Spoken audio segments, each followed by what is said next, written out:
But for my channel, I've always wanted to connect with people on different perspectives, just like we're doing right now. And I was labeled a black groyper, but I'm a friend of the groypers. Groypers are a certain demographic, I would say. But Nick Fuentes, he actually opened up an invitation to work with people who might be called on the left. And he said he was willing to compromise on the free market. And I have heard no one that I've seen take him up on that offer. And that's a grievance. That's my first grievance. Did you? Because absolutely. I don't participate in your Nick Fuentes discussions. Listen, as far as I'm concerned, Fuentes is definitely, again, I'm not going to say he's intelligence. This is, I'm sure Josie hears this all the time about Tucker's intelligence, Candace's intelligence list. All I know is that he's mealy-mouthed on a lot of things when it comes to Israel. On the one hand, he says the right thing. On another hand, he may say something else. But at the end of the day, you know, as you often like to say, a substantial portion of people that are involved in politics, they need upper management. They need somebody to follow, somebody to guide them, because this is just the way that it is. It's why people like going to rallies and they go to AmFest in Arizona. Let's join the rally and get excited. See, I'd so much rather go to a music festival, right? Like that makes sense to me. I agree.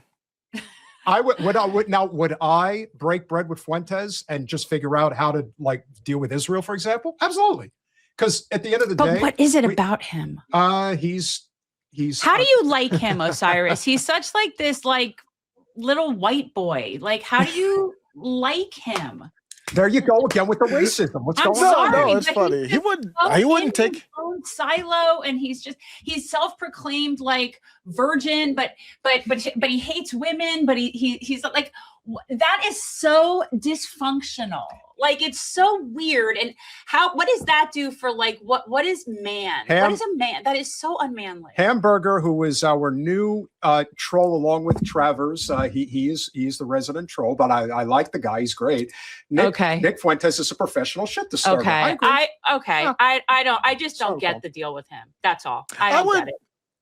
A lot of people actually from different perspectives, libertarian even, and the left have started listening to him since basically since the whole October 7th. He has, if you listen to his show, basically the heart of the show, believe it or not, for those who don't listen, it is not mundane. It's like really deep dive on basic political topics. It's really the heart of the show. And then you see the clips of all the funny stuff that get views, but he's one of the smartest political analysts, just flat out, that exists out there. But I think all the stuff that's happened has pushed me closer to faith, to my, like, how do I view like religion and faith and Christianity, and the way that he speaks on that resonates with me. I know he comes across as he hates women. That's not true, but I don't blame people who don't know. He's terrified of women. I think he definitely doesn't think. He has made it very clear he doesn't want women to vote. But to your point, I would also sit down at the table with him. And as someone who is a follower of Jesus Christ, he sat at the table with the worst sinners. He sat at the table with the murderers, with the promiscuous women, with people who were the undesirables, because that's where the real work is. And if you don't want to preach to the choir, and if you want to bring like a solid force of love and humanity into this world, the people you have to sit at the table with are not going to be the ones you're preaching to the choir. It's going to be the ones who you have to have those hard conversations, meet them where they are, and plant seeds. So I would totally sit at the table with him, because he needs more people like us that's here right now in his life to bring him, further along to encompass all of humanity. But so to your point, if we are true Christians and want to practice what Jesus teaches, we will sit at the table with him. I would also imagine that with the experiences that you and Anthony have had in the halls of Congress, that you need as many supporters and movement leaders as possible to back you up, because in so many instances, you're kind of out on an island. And even if there are people there that want to support you, they don't have the intestinal fortitude to even put themselves in a position where they may be put into handcuffs. Like, there's really something to be said for just having the balls to go into Capitol Hill and just do what's necessary. And so I totally understand where you're coming from. And that's why, like I said, I could have very profound disagreements with Nick, and I do. But I also believe that he is an influential person. There's no question about it. That once you get past Tucker and Candace, it's really, you toss it up in the air in terms of who's the next most influential person. And if you told me it was Fuentes, I wouldn't be able to argue that point. I think it's probably very valid. Absolutely. Okay, so we have a new person coming in. So Osiris, is that like your main grievance? And then we're going to invite Mel in, and we're going to get to Josie's first grievance. And then we will continue like a round robin. So guys, we have half of, and I always forget the name. Previously prohibited podcast. We have half of the team of Previously Prohibited podcast. You know the Crazy Village lady, because she is if there is a whisperer on X, if there is a true whisperer on X that even the biggest accounts are like, yeah, whatever that lady's saying, that's who I'm backing. Mel, welcome back to Revolutionary Change. Hi guys, thank you so much for having me. Okay, so we're starting to go around and share grievances, and Osiris shared his grievance, and we're going to go in order. So Josie, let's hear like one of your grievances. Okay, I'm going to say this as a white person because it needs to be said. Okay. This past year, we're ending out 2025. And this past year, the most frustrating thing has been the white liberals, the people who try and dictate how the Palestinians are going to be liberated, how the Black people are going to be liberated, how LGBTQ are going to be liberated. One of the most frustrating moments throughout, like multiple moments throughout this year, is having to deal with white people overpowering the voices of the oppressed. Can we You know what that is? talk about that? Do you know what I call that? What is that? I call it white liberal, but there might be a better word. Yeah, caucasity. It's caucasity. I like And it. it's a certain type of person for sure. And it's generally the common denominator is privilege. That's what we're speaking about. I mean, that's the common denominator, but it does tend to be white. It isn't always Yes, white, it does. but it does tend to be white. But yeah, I call that caucasity. Making has decisions been one for of the things that most you know nothing frustrating. about. I'm a new activist, quote unquote, right? I've only been doing this 2 years, since October 7th. And I see why we don't make progress, because we're not listening to the ones who've been doing this for probably now hundreds of years. Let's listen to the people who have been fighting oppression for generations on generations. And you're a support person. You're helper. I tell people my role, helper. I'm support. Where do you need me? And what do I need to amplify? Because I'm not fighting for me. I'm fighting for you. So you tell me what you need me to do. That has been one of the most frustrating things. And I am going into this new year calling people out, because I avoid conflict. I avoid confrontation. I just like that Bart Simpson meme where he just like disappears into the bush. As soon as things start, I'm like, not me. No, this year, this is the year. I'm calling people out. So be prepared. That's awesome. No, I appreciate that. No, it's good. And you know what? Quite honestly, for the fact that you've only been doing this 2 years, that's very astute. It took me a lot longer to really see that pattern.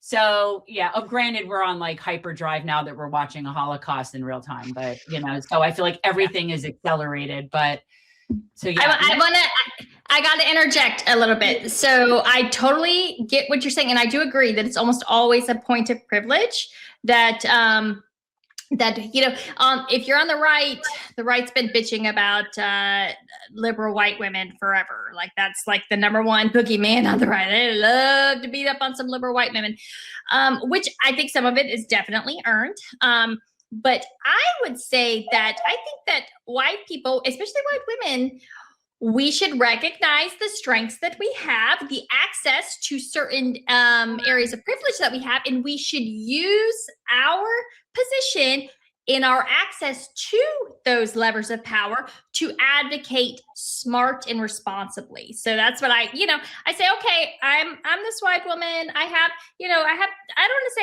it's not like I'm rich or anything like that. It's not like I have all this access to power, but I do have this little bit of platform. So let me use it the best way that I can to advocate and to elevate voices who wouldn't maybe necessarily have access to some of the audiences that I have access to. I know that makes people uncomfortable because it sounds a little bit snooty and whatnot, but it's like, look, I just realized what I got and I'm going to share the wealth wherever I can. You know? Do you know what That's a good called? campaign slogan. White people, Yeah. advocate and elevate. Yeah. I took this training course that the Lakota Sioux from that were the ones that organized Standing Rock rather. They came down here to Florida and did like this non-violent training session. It was really cool. And one of the things that the Lakota Sioux say about being a good friend to the people is it's called lending your privilege. And that always stuck with me. But that's exactly what we do. So you lend your privilege, and that's what you're saying. Yeah. One of the biggest one of the biggest problems in political circles, especially if you've been around, various campaigns and just events and things like that, especially as you allude to the liberal side of politics, is people want to be seen and they want to be heard. And taking a step back is a very hard thing to do. But if you have the knowledge and the understanding, like for people like myself and Jen, I can easily stand in a room and not say a word for 2 hours. Because sometimes you have to accept the fact that there are people who just simply want to be, in the spotlight. They want to be noticed and all of that. Erica Kirk. But this is just part of what politics has become. And in my opinion, it's warranted if it's for a cause that matters. If it isn't, then you're just wasting time. And the one thing we learned, especially down here in South Florida, it's a circular firing squad.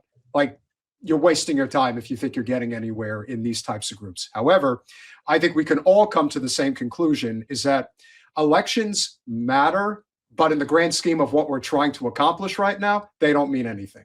This is all about a movement that we're trying to advocate for serious fundamental change. And if there is a person who is advocating for that change on Capitol Hill, along with Josie, it is friend of the show and somebody I consider a personal friend, Anthony Aguilar. Hello. How are you, brother? Hi, Anthony. So, okay, Anthony, welcome to the solstice party. We're going to move on. And so, Mel, we need to know give us a good grievance.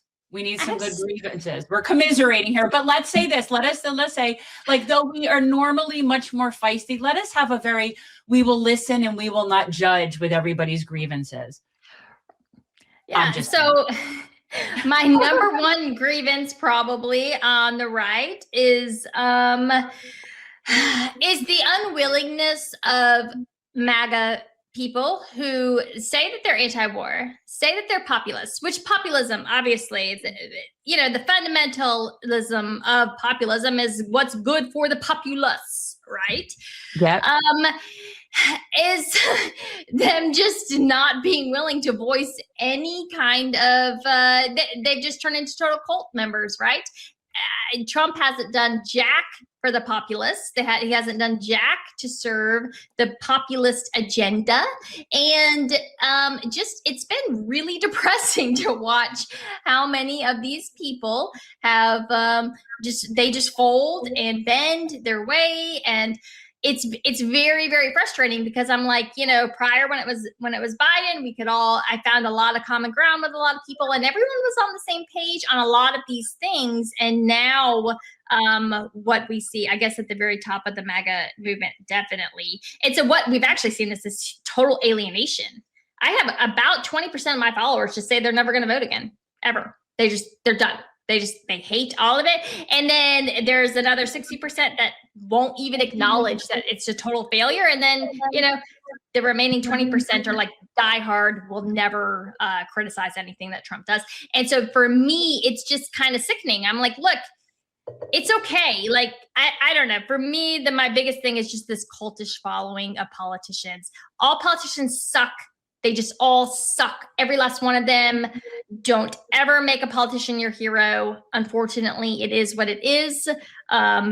And yeah, so I guess for me, just watching what I thought was pretty strong populists, watching them fold in this kind of really grotesque way, even though I know like a lot of your listeners probably don't agree with a lot of the stuff that, I don't know, it's a lot of the populist agenda of Trump, but I think they probably do agree with a lot of the populist agenda of Trump, but it's just been such a disappointment. And I don't know if you saw earlier today, there was a New Yorker article, I believe it was, where he's just literally just selling access to the White House in such a really, I know it happened before in the last term, but it is like on steroids now. Like, you want access to Trump? $2.5 million. Well, he's literally selling the country for parts. He's selling it's absurd. It's absurd. So, okay, so that's a good grievance, but I feel like it's also, again, a very universal bipartisan grievance. I think we see that in every direction, what you're talking about, the cult of personality shit that you see. And it's more like cult of identity, like on the left, but yeah.